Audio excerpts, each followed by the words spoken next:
Assalamualaikum warahmatullahi wabarakatuh. Alhamdulillah, kita lanjut ya ke pemahar berikutnya, yaitu klien nomor 2479. Di sini ada terawangan badan ya. Nah, untuk terawangan badan ya, itu tidak perlu buka baju ya.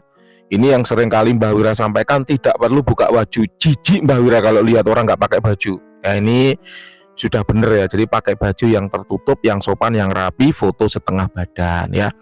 Kemarin tuh juga ada orang yang foto setengah badan tuh cuman leher sama perutnya doang yang difotokan. Kepalanya enggak lah, itu juga keliru ya. Jadi kepala ya, dari kepala sampai setengah badan ya pakai baju. Ya enggak perlu buka baju, walaupun ada beberapa praktisi lain yang minta terawangan tuh sambil buka baju. Ya mohon maaf sekali, tapi kalau Mbak Wira tidak, pakai baju yang lengkap supaya Mbak Wira enggak jijik lihatnya ya. Ada orang laki-laki itu udah perutnya buncit gitu kan, kulitnya mengkilat gitu kan, terus nggak pakai baju terawangan, Mbak Wira marahi. Ya, Mas, foto lagi pakai baju, saya bukan orang yang kelainan seksual senang melihat orang telanjang ya, pakai baju yang sopan biar saya enak nerawangnya. Nah, itu edukasi awal ya. Jadi siapapun Anda kalau terawangan pakai baju ya, jangan dilepas bajunya. Kita kembali. Untuk terawangan badan akan kita bagi menjadi 4 bab ya. Yang pertama kita bicara energi dulu.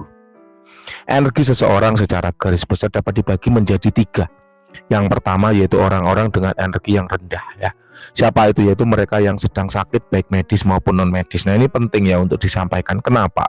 Karena 2022 ini banyak orang merasa sakit, merasa ketempelan, merasa kena guna-guna, merasa kena gangguan magic, merasa kena sihir, merasa kena santet, merasa kena barat, dan merasa yang lainnya. Itulah kenapa perlu Mbak Wira merasa perlu untuk menyampaikan hasil terawangan terkait ini. Kenapa? Karena apabila orang yang merasa sakit itu kemudian periksa ke medis, ya nggak akan ketemu sakitnya apa. Ya. Kemudian kalau dia bertanya kepada praktisi yang ya orientasinya mani gitu kan, maka dia akan diperas untuk berobat yang inilah, beli itulah, beli ayam lah, beli apel jen lah, beli apalah, pasti ada aja. Ya padahal sebenarnya nggak ada apa-apanya badannya. Itu nggak seberapa. Yang lebih parah adalah ketika seseorang itu meyakini dirinya sakit, maka tubuh akan merespon. Ya akan tersugesti bahwa memang benar-benar sakit. Nah, inilah yang oleh Guru Mbak Wira kemudian disebut dengan sakit ini ya, sakit psikologi. Ya, jadi sembuhnya ya dengan disugesti, dengan keyakinan gitu. Nah, itulah kenapa Mbak Wira perlu merasa menyampaikan. Nah, orang-orang yang sakit secara magic itu apabila dirasakan ya secara karakter energi, biasanya 2 cirinya. Yang pertama adalah energi tubuhnya itu rendah. Yang kedua adalah energi tubuhnya tidak stabil. Nah, di sini untuk klien nomor berapa ini? 2479 ya. Ketika Mbak Wira rasakan energi tubuhnya itu stabil dan padat. Ya, ini menjadi tanda bahwa Anda sedang dalam kondisi sehat. Tidak ada gangguan magic apapun dalam diri Anda. Itu yang pertama. Yang kedua, yaitu orang-orang yang energinya tinggi. Siapa itu? Yaitu mereka ya yang gemar menempa diri, mengolah rasa tirakat.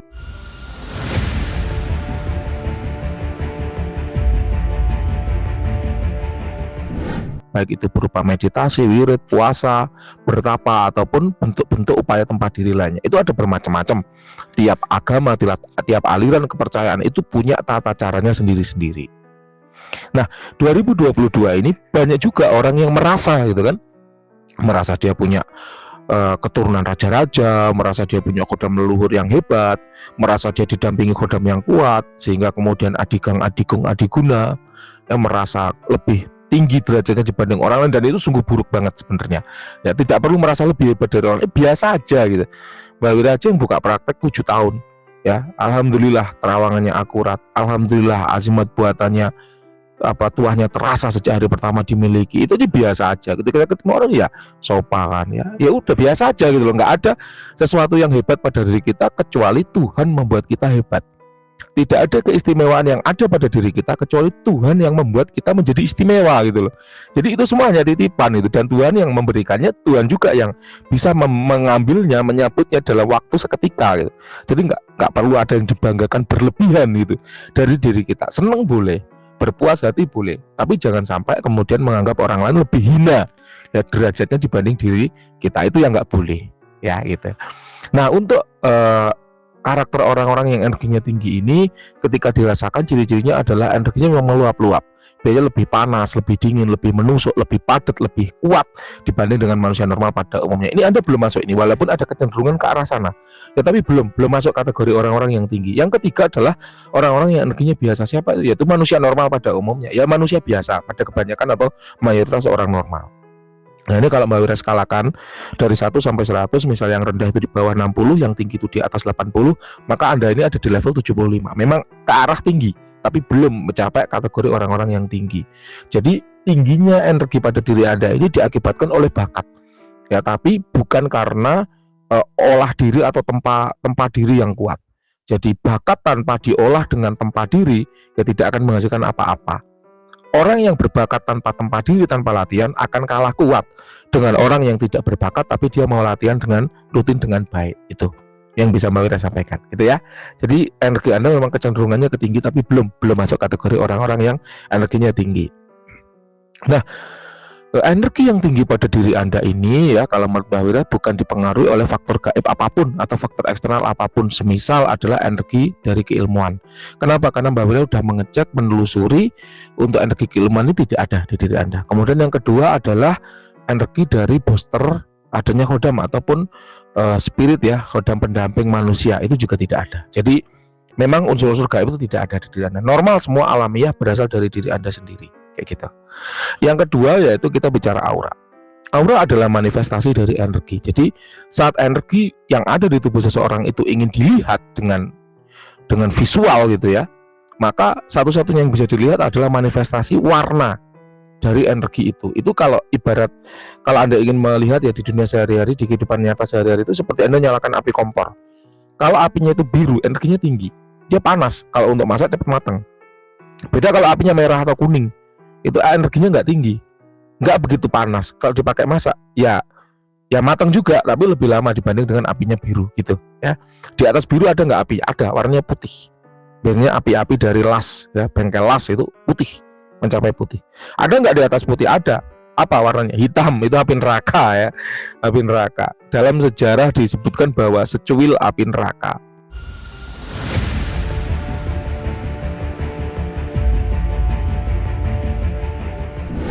itu dibawa ke bumi oleh Allah karena Nabi Adam berdoa ya ingin menggunakan api gitu dalam kehidupan sehari-hari. Kemudian secuil api neraka tadi taruh di gunung gitu. Itu tembus ke bawah jadi magma. Lalu sisa panasnya itulah yang digunakan ya oleh manusia ya untuk api dalam kehidupan sehari-hari. Itu api neraka, warnanya hitam. Sedikit secuil aja dibawa ke bumi hancur. Itu ngeri. Oke, kita kembali ya. Jadi aura itu kalau kita lihat adalah manifestasinya, warnanya. Nah untuk diri Anda, Mbak Wira lihat warnanya adalah biru merah, dominan merahnya. Itu adalah aura kewibawaan yang kuat. Nampaknya Anda bekerja di lingkungan yang stresnya tinggi, tekanannya tinggi. Itu kalau di dunia lowongan pekerjaan itu ada tulisannya itu kayak gini, able to work under pressure. Nah itu diri Anda. Jadi pekerjaan Anda itu pressure-nya berat, saingan Anda itu banyak, atmosfer dari dunia kerja Anda itu penuh dengan tekanan dan sikut-sikutan, persaingan yang tidak sehat. Itulah kenapa kemudian muncul aura merah di situ, aura defensif, aura proteksi. Jadi dalam alam bawah sadar Anda sudah menginstal kebutuhan akan defensif karena memang lingkungan kerja Anda yang kurang baik, kurang sehat. Sehingga muncullah aura merah, aura proteksi yang kuat, aura kewibawaan dan penundukan yang kuat. Jadi membuat orang lain itu segan pada diri Anda, dan itu alamiah ya. Aura itu mainnya alamiah, tanpa olah, tanpa kodam, tanpa apapun itu. Jadi memang alami diri Anda sendiri yang membuat diri Anda seperti itu karena kebutuhan. Kemudian kalau untuk biru itu pengasihan, mungkin karena Anda wanita, jadi keinginan untuk disenanginya itu tinggi, sehingga aura biru itu muncul mengimbangi aura merahnya, tapi dominan aura merahnya. Ya kenapa? Karena itu tadi, lingkungan kerja yang mungkin keras, banyak laki-lakinya, sehingga kemudian kewibawaan Anda harus muncul agar disegani oleh orang lain. Nanti silakan Anda yang klarifikasi ya, bener apa enggak terawangan Mbak Wira. Ya apapun hasil klarifikasi Anda, apapun yang bisa Anda ceritakan dari hasil ya terawangan Mbak Wira, nanti akan Mbak Wira screenshot untuk jadikan testimoni agar orang tahu gitu. Mbak Wira ngoceh 10 menit ini kayak apa sih tanggapan dari orang yang dengar kayak gitu, bener apa salah, apa sekedar halusinasi semata kayak gitu ya. Yang ketiga, kita bicara cakra yang terbuka. Kalau dulu itu waktu masih berjudul jejak mistis ya, ada tidaknya negatif di badan. Ya di tubuh Anda nggak ada yang negatif. Nah itu udah di bab pertama tadi ya. Nah makanya ketika berganti channel Mbak Wira ini, kemudian Mbak Wira ganti cakra yang terbuka gitu ya. Cakra yang pertama adalah cakra seks ya, letaknya memang di kelamin ya, di atas kelamin 3 jari. Nah ini terkait dengan daya kerja ya, prima energi tubuh Anda untuk bekerja ya. Kalau cakra ini aktif artinya Anda adalah orang yang bersemangat untuk bekerja. Anda adalah orang yang penuh dengan energik ya untuk bekerja. Positifnya adalah Anda orang yang giat bekerja, rajin bekerja, workaholic gitu ya. Di sisi lain kebutuhan akan seksualitas itu juga tinggi. Nah itu apa? Bisa dibilang positif, bisa juga dibilang side effect gitu ya. Kemudian yang kedua adalah cakra tenggorokan. Cakra tenggorokan adalah cakra yang terletak di tenggorokan, membuat orang-orang yang cakra tenggorokannya aktif itu kalau ngomong itu dihormati oleh orang lain, ngomong disegani oleh orang lain, ngomong akan didengar oleh orang lain kayak gitu. Jadi lebih mudah diterima, lebih mudah didengar, lebih mudah dilakukan oleh orang lain. Itu adalah cakra-cakra tubuh yang aktif. Yang terakhir yang kita bicarakan adalah ada tidaknya khodam badan. Nah, ada 2 aturan kalau kita bicara khodam badan. Yang pertama adalah yang dibaca adalah khodam yang inside your body, atau benar-benar ada di dalam tubuh Anda atau terkoneksi dengan tubuh Anda.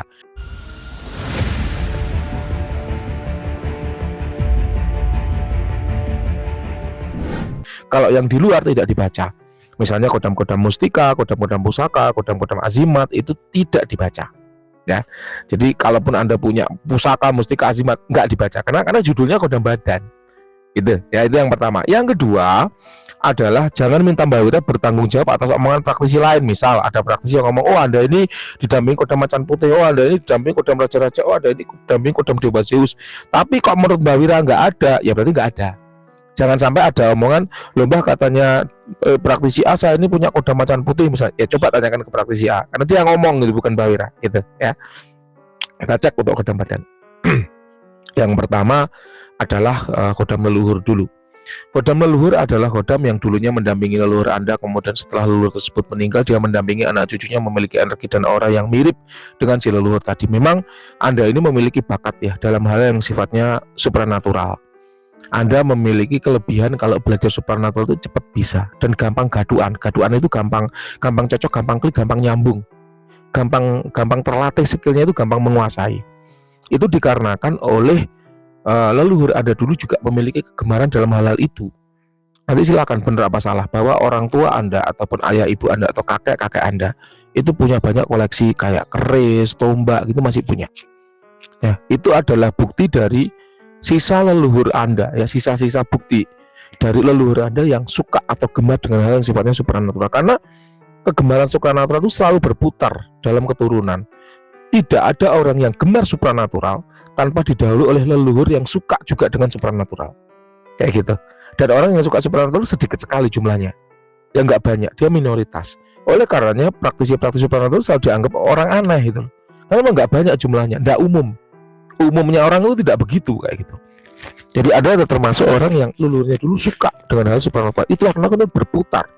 Ya ke diri Anda juga menjadi gemar dengan hal yang sifatnya supernatural. Tapi mohon maaf, memang belum ada urgensi dari kodam leluhur untuk ikut Anda. Sehingga kemudian memang untuk kodam leluhur ini tidak ada. Memang ada sosok yang sering nampak, seorang nenek tua ya kayak sinden. Ini tuanya lebih ke arah pengasihan dan membuat orang lain itu mudah senang, mudah suka pada diri Anda. Tapi dia sifatnya hanya muncul sebentar-sebentar, tidak lama. Ya Mbak Wira punya rules ya, kalau kodam leluhur itu mau disebut dengan kodam leluhur, maka dia harus mau mendampingi seseorang itu dalam mayoritas waktunya. Katakan dalam sehari itu ada 24 jam, maka 22 jam atau 23 jam dia mendampingi diri Anda. Nah itu baru kita sebut dengan kodam leluhur. Itu rules yang Mbak Wira sendiri. Ya mungkin beda praktisi akan beda rulesnya, beda praktisi akan beda standarnya, tapi standar Mbak Wira seperti itu. Memang ada yang sering muncul, tapi ini belum Mbak Wira sebut dengan kodam leluhur karena munculnya hanya sebentar-sebentar. Dia pun baru muncul ketika Mbak Wira injek dengan energi, kita Mbak Wira tarik, baru dia mau keluar. Kalau enggak ya dia enggak kelihatan kayak gitu. Ya itu yang pertama. Yang kedua adalah kodam keilmuan, khodam yang mendampingi seseorang yang mengamalkan keilmuan tertentu. Ini tidak ada di diri Anda. Tadi sudah Mbak Wira jelaskan di bab pertama bahwa Mbak Wira tidak menemukan adanya energi keilmuan apapun pada diri Anda. Yang ketiga yaitu khodam pengisian, yaitu khodam yang sengaja diisikan ke dalam badan untuk tujuan tertentu. Ini juga tidak ada di diri Anda. Yang terakhir yaitu khodam yang suka atau cinta. Ada beberapa bab ya di channel Mbak Wira yang Mbak Wira membahas orang-orang yang disukai atau dicintai oleh jin. Ya ada peri, ada genderuwo di situ, ada macam-macam. Ya macam-macam. Nah, untuk ini ya kepada diri Anda, klien nomor berapa ini tadi? Nomor 2479, itu Mbak Wira tidak menemukan ada jin negatif yang suka atau cinta ataupun memberi dampak positif ataupun malah memberi dampak negatif, itu juga tidak ada di diri Anda gitu. Ya. Oke, itu untuk hasil terawangan diri Anda ya. Bakat yang Anda miliki memang dalam hal supranatural, tapi selama Anda tidak membutuhkannya, tidak memerlukannya, maka saran Mbak Wira udahlah jadi orang yang biasa aja ya. Itu lebih membuat hidup itu tenang gitu daripada seorang yang paham ya supranatural. Karena supranatural itu di satu sisi memang sebuah kelebihan, tapi di sisi lain itu ada juga sebuah tanggung jawab. Dan kita orang-orang yang paham supranatural, seorang praktisi supranatural, kalau kita tidak bertanggung jawab atas kelebihan yang diberikan oleh Tuhan ya serba nggak enak juga di kehidupan itu, jadi serba nggak enak. Bersama power yang lebih gitu kan, kekuatan yang kuat, datang juga tanggung jawab yang lebih besar. Itu katanya pamannya Peter Parker. Terima kasih, ada kurang lebihnya mohon maaf, silakan Mbak Wira tunggu tanggapannya ya. Assalamualaikum warahmatullahi wabarakatuh.